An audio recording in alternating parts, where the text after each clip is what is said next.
So here we go. Can you see my screen, right? Yeah. So basically, we started studying the Ohm's law. We said that, okay, I think all of them have joined. Okay, 1 second.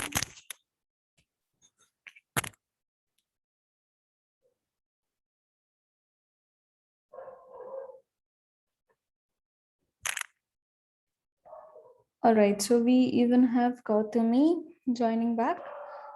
Very good evening, and a very good evening to Mena. I hope all of you are doing good. This is your first class, right? Okay, so my name is Pratibha and I'll be taking up the science classes, okay?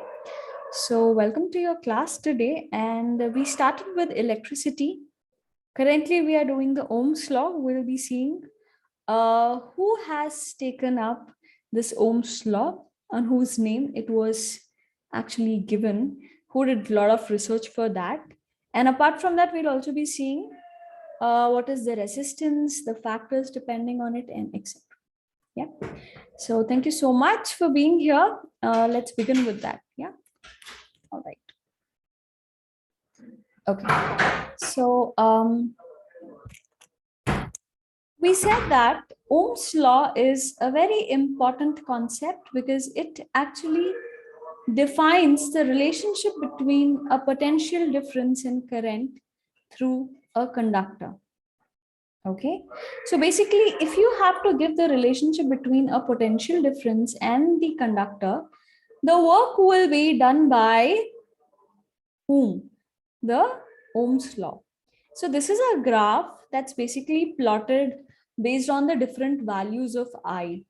I is the current, okay, measured in amperes. Okay, you have certain values. All right. Based on that, you will have certain values of volts, which is the potential difference. And then you can, go ahead and start plotting these values. The values that you plot over here, okay, you will be getting a straight line graph. Okay, you'll be getting a straight line graph. All right, it's a uniform graph. Okay, it's a uniform graph that you get here. Okay, all right. Now, since we say that because of the straight line obtained, the potential difference, which is V, is actually equal to the I into R. Basically, the potential difference is nothing but directly proportional. This symbol is nothing but it's directly proportional. Okay, directly proportional. So the current flowing through a conductor is directly proportional to the potential difference between the ends of the battery or the cells.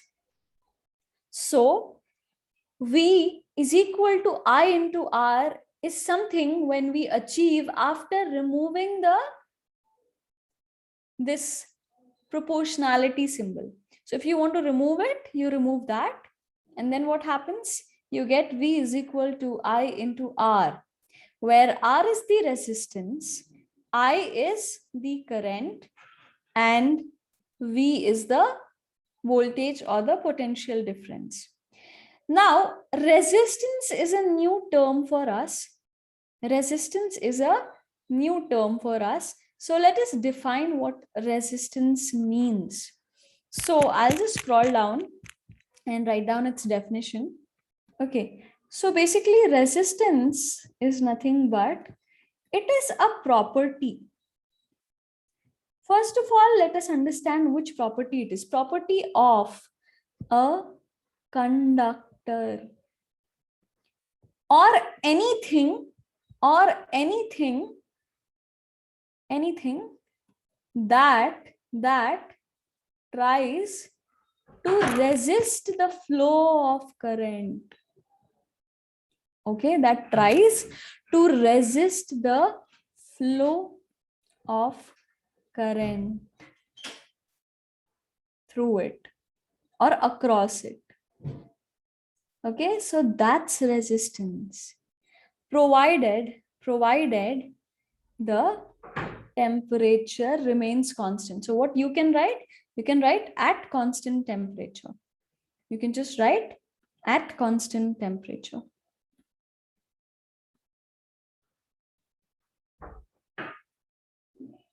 All right. So these are some of the most important things that we need to understand here. Okay. All right. So let's go ahead further to understand more about these things in detail. Now, what is resistance depending on, or how you will actually denote resistance? So it is denoted by capital R. Okay, it's denoted by capital R, and the SI unit is ohms, because this was actually observed by a German scientist. And what was his name? George Simon Ohm. Okay, the name of scientist is George Simon Ohm. All right, so the SI unit is ohms. You read it as ohms. Okay, now we need to understand, okay, what is the symbol of resistance? So when you are drawing the symbol of resistance, okay, in a circuit, okay, how do you represent it? The symbol, it'll be shown as like this. Okay, it will be shown like this. Okay, all right. Now, what are the other things that you can take up? How do you define 1 ohm? Now, that's very important. So, basically, your 1 ohm, I'll just scroll down a bit more. Okay, so to define 1 ohm, okay, what I can do is I can take the help of my formula V is equal to IR, or V is equal to RI, right? It's the same thing. So what is R then? R will be equal to V by I, right? So in order to define 1 ohm of resistance, okay, I can say that it is equal to 1 volt by 1 ampere, which means nothing but, you can read this as 1 ohm is the resistance, okay, required by a conductor or any metallic object which is a good conductor, okay, by a conductor to resist what? The flow of 1 ampere of current across 1 voltage of potential difference, right? The very basic difference. Okay, the very basic difference between all the three quantities and the very basic definition that you get. So let's highlight it. It's the resistance required. Okay, resistance required. Okay, and we will also highlight its definition.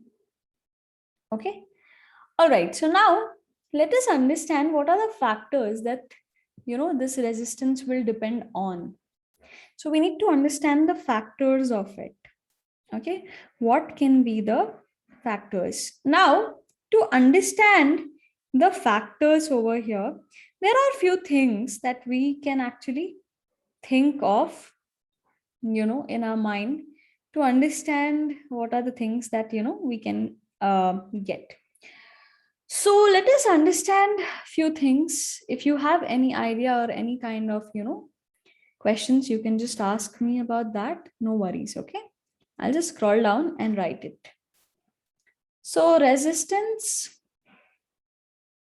in an conductor or in a metallic wire, okay, resistance of a conductor, or you can say metallic wire, depends on what? Depends on nothing but the first thing that we have is, what can we have? The length. The length of the wire used. Okay, length of the wire being used. So what exactly happens to understand this? Why do you need to understand what can happen? Okay, length of the wire can be denoted by the symbol small l. Okay, so when we are talking about length of the wire, right, how are we relating it, my dear kids? How do you relate it? Okay, how do you relate it? Okay, how do you relate it? So anybody who would like to give me an answer for this? Yes, who can tell me? How do you try relating the things? You can put it in the chat. All of you are welcome to put it in the chat. No worries with that. Yes. Anybody who would like to give me an answer for this? Anything that you think about? What can be the relationship between the resistance and the length of the wire being used? Yes, what do you think it can be?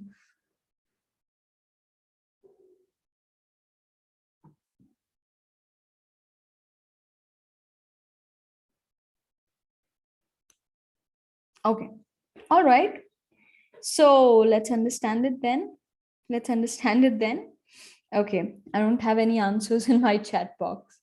Okay, all right. So 1 second, there is somebody I'll have to admit. The waiting room, anybody else? Oh, okay, it says waiting yet. Okay. Hello, Namrata. Very good evening. My name is Pratibha. We already started the class. Let me brief you out what are the things we were doing. So basically, we started with the Ohms Law today because I have been taking the class from a long time. So Ohm's Law is something that we started defining about. We started discussing also about the resistance parameters, and now we are going to discuss the resistance that actually depends on various factors. The first one that we have discussed is the length of wire used. So if you imagine that the length of wire being used is more, what will happen to the resistance of that particular wire? Will it be more or will it be less? What do you exactly think about? What can that be? More or less? Anybody who has an answer for this? Anybody who likes to try? If you have studied this chapter, we have finished chemistry. This is the first chapter in physics that we have taken. Yes? No? Okay. No answers? Okay. So basically what exactly happens here is, if the length of, okay, the resistor that you are using, okay, if the length of the resistor you are using is more, okay, it will be directly proportional to it, which means the longer the wire, the more the resistance. Okay, all right, so we have even area, we have many other factors. Okay, we have many other factors. All right, so let's take this up. So I'm just going to write it over here. I hope everybody can see the board. If any kind of doubts are there, do let me know. Okay, do let me know that.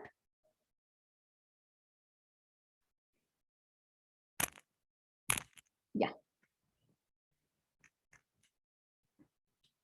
The longer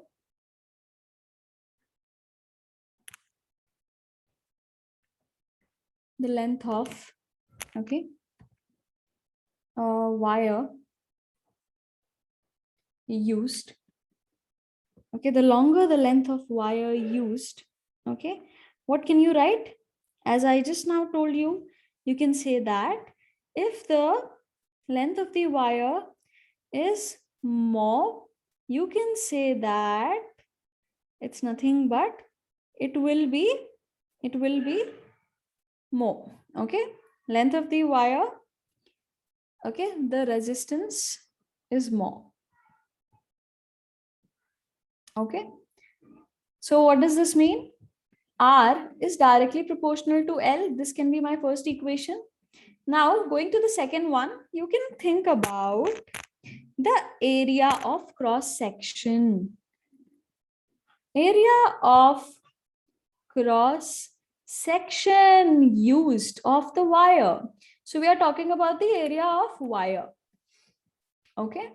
So what does that mean? Area is denoted by the small letter A, or you can take capital letter A also.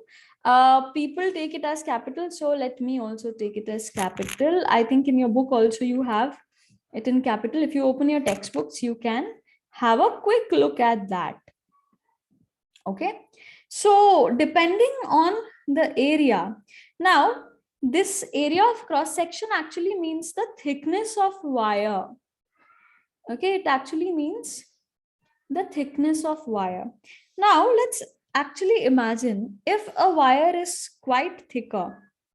Okay, if a wire is quite thicker, so how can we understand, will it actually increase the resistance or decrease?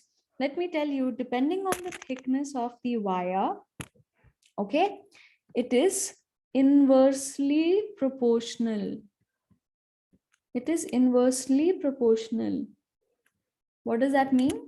It means that the more the thickness, the lesser is the resistance. Inversely proportional to the resistance offered. So how do you write this? You can write it as R is inversely proportional to 1 by area. This is your equation number 2. Now, what happens if you combine both 1 and 2? Combine 1 and 2 together. To write it down, you can write it as L by A. Okay. I want to remove the constant of proportionality from here. So I will have to introduce a constant. I'll have to introduce a constant then. So how will I do that? I will use a symbol called as rho. I will use a symbol called as rho L by A. Okay, I will use a symbol called as rho L by A. This is the perfect equation that you get. This is called as rho. What is rho? It denotes the resistivity. It is a constant of proportionality. Constant. Okay, it's a constant. All right, any kind of doubts here? I'll just highlight this formula here. Very important. So that means your resistance and resistivity are two different things. Okay, now if somebody tells you, how do you actually define the resistivity? Okay, that needs to be defined. And how do you do that? So for that, we'll see what needs to be done. Okay, all right, so let's take that up and I will help you out with that. If you have studied all of this, you can start putting it in the chat. Okay, do not worry about it. Okay, sometimes people call this resistivity as electrical resistivity as well. Okay, you can either call it as resistivity or electrical resistivity. It's the same thing. It's the same thing. It's all about rho. It's all about rho. Okay, now how do you define it, right? So basically, how do you understand what it is? Okay, it is nothing but a characteristic property of the particular material that is being used, because you're talking about the length of the material, you're talking about the area of the material, right? So definitely rho has to be something related with the material. So first of all, okay, resistivity, okay, is nothing but a property of material, and basically you can just say characteristic property, to be more specific, characteristic property. All right, next, this characteristic property, okay, depending on the type of material being used, depending on the type of material being used. Okay, that's all about it. And now, what can you understand from this SI unit of the resistivity? Now, SI unit of resistivity is called as ohm and meter. It's actually a combination of ohm meter. Okay, because how did you get this? If you have to derive this, right, how will you do? See, your resistance is nothing but in ohms, right? Okay, if you want to find out what is rho, how did you get ohm meter? This is ohm meter. Okay, that's how you read. It's not a device. Okay, ohm meter is not a device, it's a unit. Okay, all right, length is in meter, area is in meter square, right? So you just cancel this out. Okay, and what else do you have? So your rho will be this m as an equation, it will go to the other side. So this, or you can write it as this also. Okay, that's how it is. Now let me tell you that metals and alloys have very low resistivity. Metals and alloys have what? Low resistivity, my dear kids. So any material which has a low resistivity, okay, will have high conductivity. It can conduct lot and lot of heat and current through or across it. Then what about insulators? They will have more power to resist the heat and electricity. Okay, so we can say that high resistivity. Okay, and low conductivity. It's like for insulators, it's not that the conduction is zero. Okay, please don't think that. It's very, very rare. See, some elements may have completely zero also. I understand. Okay, now let's give some examples here, isn't it? It's good to give some examples. So now I'll just take you through few things. Suppose first I write conductors. Conductors, like you'll have metals falling in the conductors category. So first I'll take my copper, Cu. Okay, first I'll take my copper. Now, what's the resistivity? The value of rho will be at least 1.62 times the whole to the, into 10 to the power minus 8. 1.62 into 10 to the power minus 8, very low resistivity, negligible. Minus 8 is negligible, isn't it? You know, the best conductor of electricity is silver. Why? Just now you will find it out. 1.60 into 10 to the power minus 8.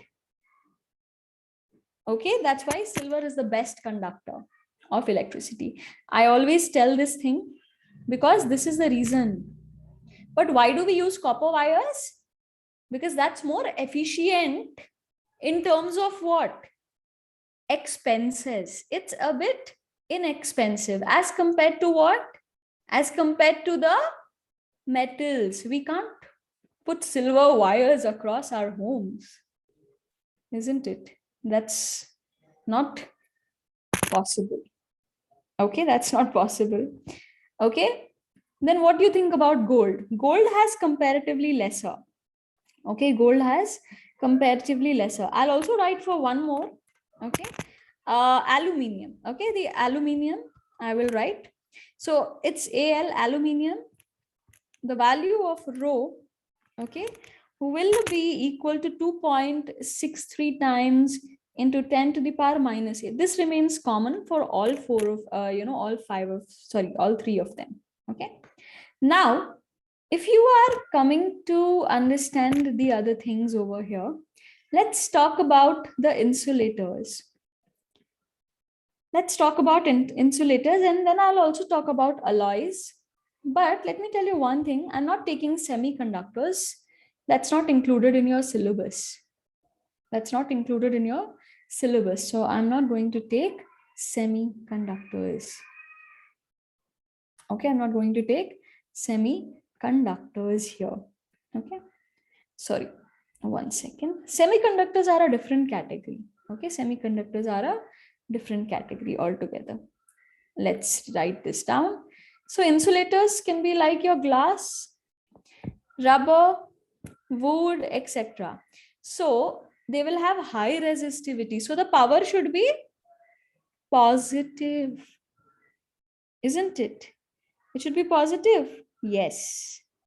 Okay, for glass, you have 10 to the power of positive 10 up to 10 to the power 14. This is the range. Okay, high resistivity offered by glass, the best insulator. The best insulator used in the commonly used appliances in our household.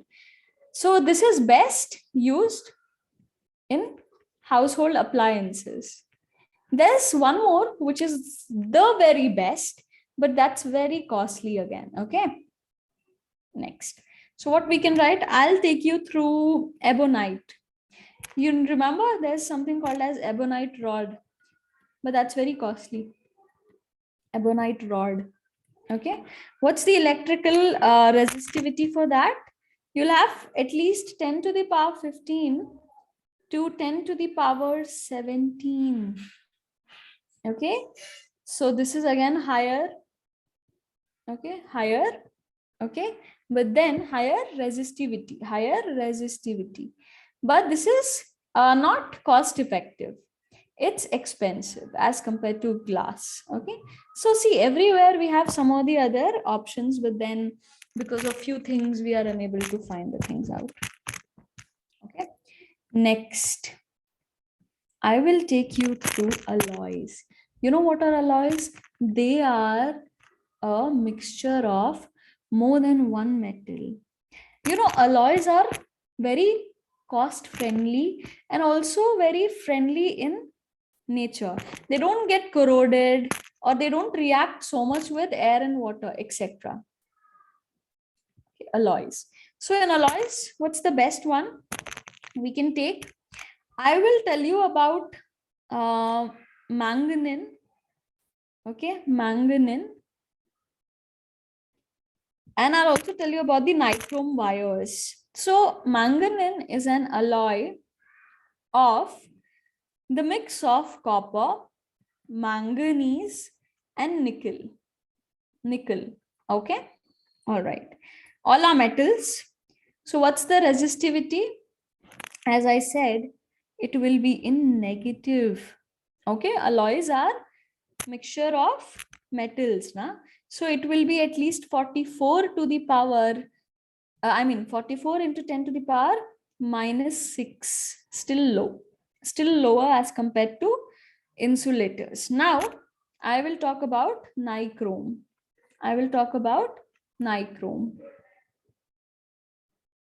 So in nichrome, what happens? Nichrome is an alloy of more than two metals again, just like your manganese. Okay, just like your manganese. So I will take alloy of nickel, nichrome, CH. So you also have chromium actually. You have chrome. It's right, chrome. So you can take chromium denoted by Cr. You have manganese and M stands for manganese and E stands for, my dear kids, iron. Iron. Okay, it's iron. All right. So these are the things that we should be worried about and we should be thoughtful about. Okay. All right. So we are talking about the nichrome. All right. What's the resistivity? It is 100, but not just 100. 100 into 10 to the power minus 6, unfortunately. Okay. So these are the things that we can study about. Manganese and nichrome can be the most useful ones. Okay. All right. Now, what about one more important thing? Nature of material. So why am I discussing all this stuff? Because depending on the nature of material, your resistivity will also depend on it, right? Isn't it? So we have to think that also. Even the resistance depends on the nature of the material also being used. Okay, that's why we are discussing about what?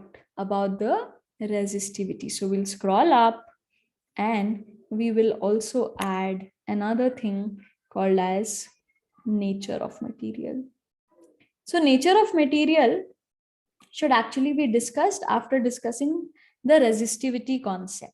Okay, nature of material, like conductors, insulators, okay, and your alloys. Okay, very good. Now, what we will go ahead and do is after this, after studying so much, okay, what are the other things that we can think about? We have also done so many amazing things. Now, it's important to solve some numerical questions that we will have based on resistance. Okay. So before we go to the resistance of a system of resistors like parallel and the series connections, we are going to solve some questions. Okay. So yes, let me also tell you a few more things. I think we have another member right now with us. Her name is Rashmi. Okay, all right. So very good evening, Rashmi. My name is Pratibha from BrightLearning, and I'm actually taking up this class right now. We have discussed the Ohm's law. Okay, we discussed how the Ohm's law came into existence, how we plot a graph for it. We have certain activities. So we watch those activities on YouTube after we finish discussing the concepts in the chapter. So right now we are going to discuss about the numerical questions from textbook itself. Once that is done, the remaining questions will be discussed. And apart from that, the other things are heating applications. Heating applications, how current and resistance depend on different kind of systems of arrangement, right? When you have the resistors arranged in the series, one next to the other, one below the other, or one above the other, which is a parallel one. So we are going to discuss all that most probably after the numericals. So I think we have 3 to 4 numericals, which is based on the formula of V is equal to IR, voltage is equal to current into resistance, or R is equal to V by I ohms, right? We also studied about the different materials being used, whose resistivity is higher and whose is lower. Okay. All right, so let's get started. So I'll be copy pasting the questions here and we'll be solving it. Because right now we are following your textbook. After that, the other questions from NCERT exemplar and other reference books. The best part is be thorough with your NCERT textbook. Okay, and Only then go to the other textbooks. Which one will you go to? Go to Exemplar. That's a prescribed textbook. After that also, when you have time, go to H.C. Verma. That's one of the good books. Okay, that's one of the good books. That's okay, that's okay. Let's not do anything with it. If it could move, it would have been a little better. Yeah, better. Sometimes it has, a lot of glitches here. Okay, all right. So this is example 12.3. And how will you solve this? So if you read the question, my dear kids, they are telling you here, okay, the first question, there are two parts here. There are how many parts? Two parts here. How to do this? They are telling how much current, okay, how much current will an electric bulb draw? How much current will an electric bulb will draw? That means how much current will pass through it from a 220 volt source. So quickly write down the voltage, which is V, is nothing but 220 volts. Okay, actually, V is nothing but your potential difference. Do not use V so many times. You can just write it once, and I think that should be more than enough. Okay, next. Now they are telling if the resistance of the bulb filament is 1200 ohms, right? So R can be the resistance. It is 1200 ohms, right? Next, they want you to find the current. How much current? They want you to find the current. What formula you are going to apply? The very simple and the direct formula, which is V is equal to IR. And you are supposed to find out I, which is current, in amperes. Ampere is the SI unit of it. So how will you do this? You are just rearranging the formula. It is V by R. Voltage 220, resistance 1200. Okay, let's cancel them up. Okay, everything correct? Yeah. So now you can simplify this further. 22 by 2 is 11. 120 by 2 is a 60. Can you still simplify further? No, I don't think so. 11 by 60 ampere is how much?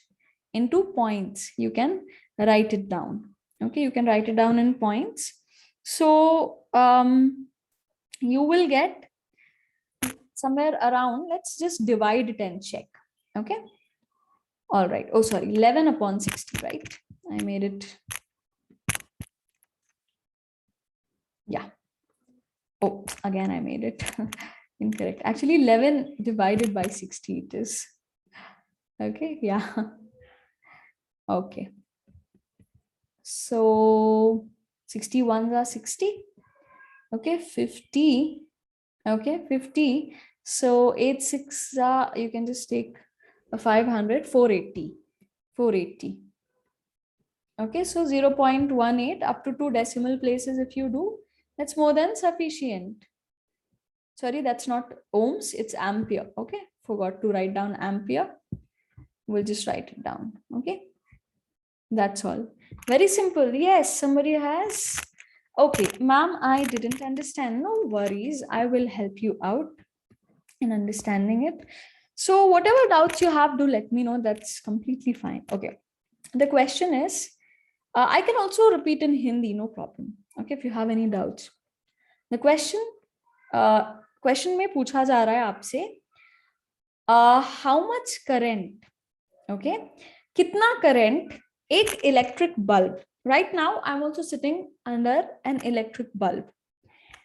जब मेरे घर में power supply होगा, whenever power is supplied in my home, which we will study later, I'm just telling you, the power that gets supplied, power is nothing but the form of heat itself, okay, or electricity itself. The electricity which is supplied in my home will be divided to some of the appliances, fan, bulb, okay, and many other appliances that work on electricity. They are asking you how much current this electric bulb ठीक है, छोटा सा electric bulb जो कितना current खींच सकता है अपने अंदर, how much current it can bring it to itself. Understand it like that. The source of voltage is given 220 volts. 220 volts बहुत important है. That's very important. If you go beyond 220, if you keep going beyond, your body will not be able to resist that much of electricity and you will collapse. Electricity in the household appliances are supplied at 220 volts only.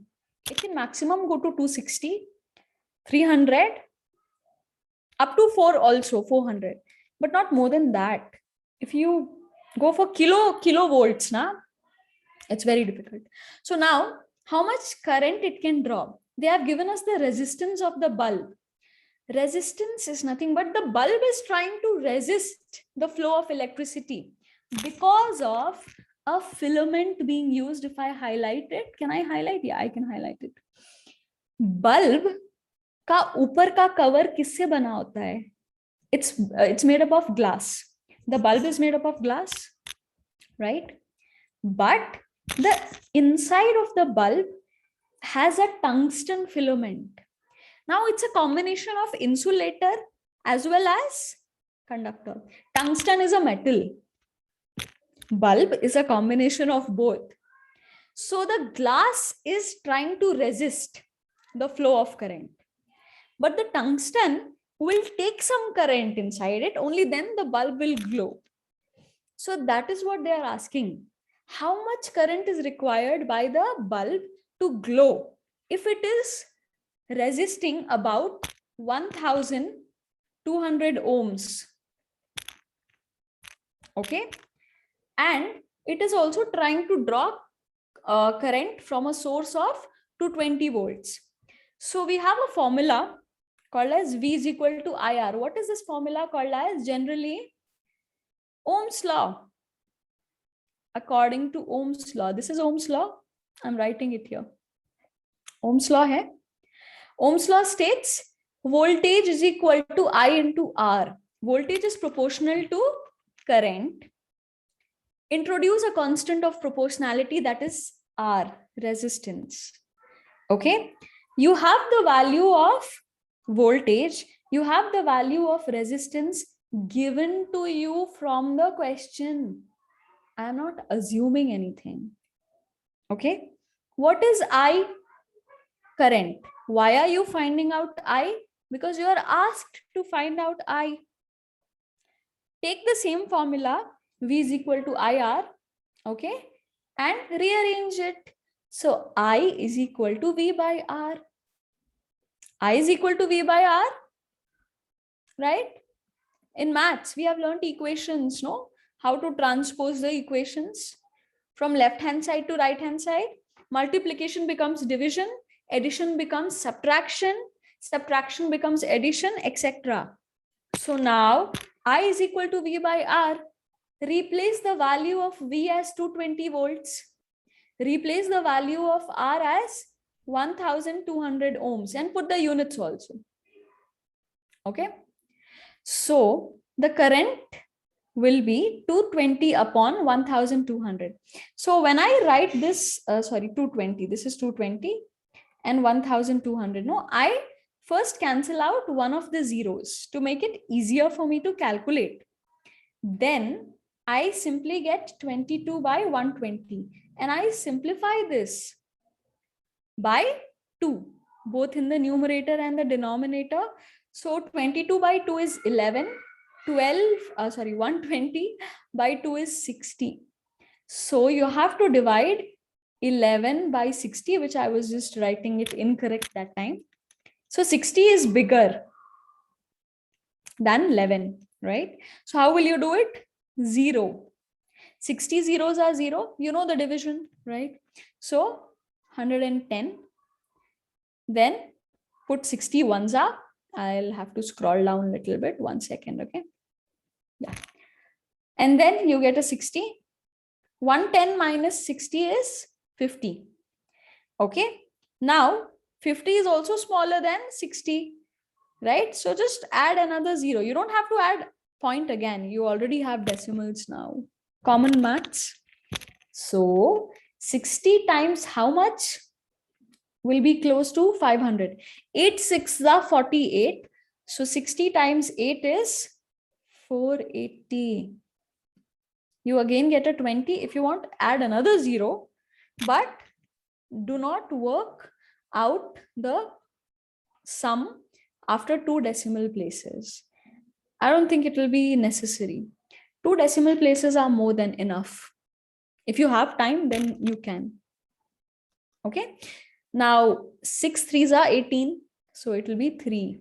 Okay. So it keeps going on. But I won't go so much. Not required. Okay. That's all. That's all. So that's why you're getting 0.18 ampere. Any doubts here, Rashmi and other kids? Tell me. Quickly tell me. Can we go to the part B of the question? Yes? Because I'll solve one more question today. That's why. Okay. Let's scroll up. What's the next question? First part is over. Second part is they're asking how much current will an electric heater coil? There's again a chat. Okay, no problem. That's all right. No worries. Okay. All right. Thank you so much. Okay. So how much current will an electric heater coil draw from a 220 volt source if the resistance of the heater coil is 100 ohms? Now understand the question. Again, they are asking how much current will be drawn. So you have to find out I. Okay. Electric heater coil is drawing from, now they are talking about electric heater, which is again an electrical appliance. Again, it is 220 volt source. See, this is the mainly used in households. It can go maximum up to 300 range, but I don't think more than that. Otherwise, very difficult to handle. Okay. Short circuits keep happening because of, when a lot of current passes. So that's why. So yeah, 220 volt is again voltage. Resistance is already given as 100 ohms. So let us find out part B. We will write down the given information. Voltage is V. How much it is given as? This is V. Okay, I'll just write it. It's given as 220 again. Okay. Now you want to find out, you have to find out I. Okay, resistance is R. This is R. Okay. It is given as 100 ohms. It's a bit less. Okay. So why bulb has a lot of resistance? Because it has glass. An electric heater is made up of metal. So it has less. Okay. Next, you have to find out current. This is a question mark. These are given to you. Given in the question. So which formula you will use? V is equal to IR. This is Ohm's law. Ohm's law. Right? Use this. Right? I is equal to V by R. And start putting the values. V is how much? 220. R is how much? 100. Easy. Easy. 220 by 100. You know, if anything is divided by multiples of 10, what will be your answer? You can just cut out 0. Sorry, not 0. 0.22. It was at that time when you have by 100, it will be 2.2. Okay. Yes. 2.2. 22 by 10. 2.2. Okay. I'll just write it. I actually sometimes I skip, that step of simplifying and then, okay, 22 upon 10. 2.2. Sorry, it's current, no? So the unit is ampere. 2.2 ampere. I have a chat. Very good. Yes, the same thing. Good job. Okay. Any doubt still here? No? We'll do one more question. Okay. I'll just quickly get a question. in the meantime. Okay, just give me a minute. Numericals are good in physics. Okay, it's a very good subject. Physics is really lovely. It's just that when you know what are the things you have to do, right, it will be very good.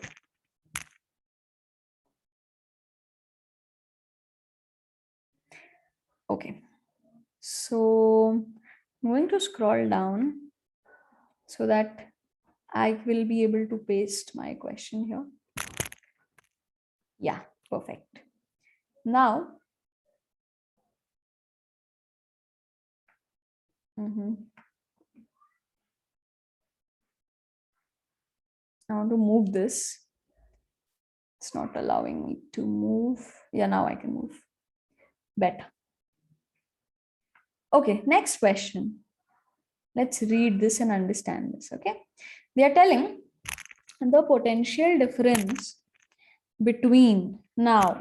This is a good question. Okay, very good question.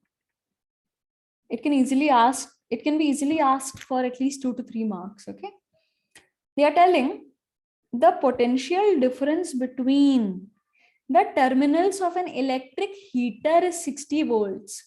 So when you start writing the solution, sometimes they will directly give you the voltage, sometimes they will give you the difference, the potential difference, which is nothing but voltage, is potential difference. Okay. All right. Next. So we just have few more topics left out, the theory part, and then we just have numericals. So I think tomorrow we will cover up the arrangement of resistors after we do the numericals. And after that, we'll go to few more theory parts. Okay. So yes, let's finish this. So it is 60 volt, right? When it draws a current of 4 ampere from the same source, from the source is nothing but, yes, the heater, or you can say the thing that is being given. So current is I, which is equal to 4 ampere. Okay. What current will the heater draw if the potential difference is increased to 120? How to find out this question? Let me tell you one thing. What you can do here is, there's one thing which is common. Okay. Resistance of the electric heater will be common. What is changing? Potential difference is increased. Initially it was 60. They are adding 120 to it. It becomes 180. You have to find out how much current it can draw if the voltage is increased. But the material is the same, which is electric heater, right? So what will happen here? Resistance will remain the same, right? So first find out R. Okay, let's find it out. R, according to Ohm's law, there's only one formula, no? Ohm's law, very simple formula and a beautiful formula. So you will say, using Ohm's law, we have V is equal to IR. Okay, let's find R.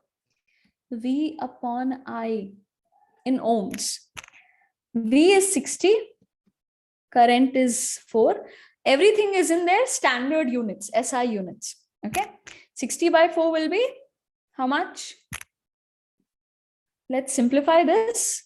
It is 60 by 2 if you do, it's a 30, and 40 by 2 if, 4 by 2 if you do 2. So it's a 15, right? 15 ohms is the resistance. So what will you do now? You have to find out current, right? So I will be how much? How will you find it out? I will be nothing but V by R. Okay, the new I, the new current, you have to find out. So the voltage is increased So it will be 60 plus 120, okay, which is 180. New voltage. This is new voltage. Or instead of writing new voltage, you can just write increased voltage, and we'll stop the class after this because I will go to my other class, okay. Increased voltage. I'll just finish this. Resistance will be the same, okay. Okay. So 180 by 15. 18 and 15 both are divisible by 3. Divisibility rule of 3. Some of the digits are divisible by 3. So let's start dividing it by 3. So you will get a 60, okay, and you'll get a 5. 5 threes are 15 and 6 threes are 18. So 60 threes are 180. So 60 by 5 is 12. Sorry, it's ampere. Okay, we are finding current. That's the answer. Okay, that's your answer. Any doubts, Rashmi? I think most of them have left because they would have other classes as well. Even I have to go to my other class. So any kind of doubts do you have here? Just let me know. Yes. Any doubts? No? You can put it in the chat. That's fine. And please give your feedback, okay? If they ask you for the feedback. So I'll be continuing this class tomorrow. We have finished chapter 1.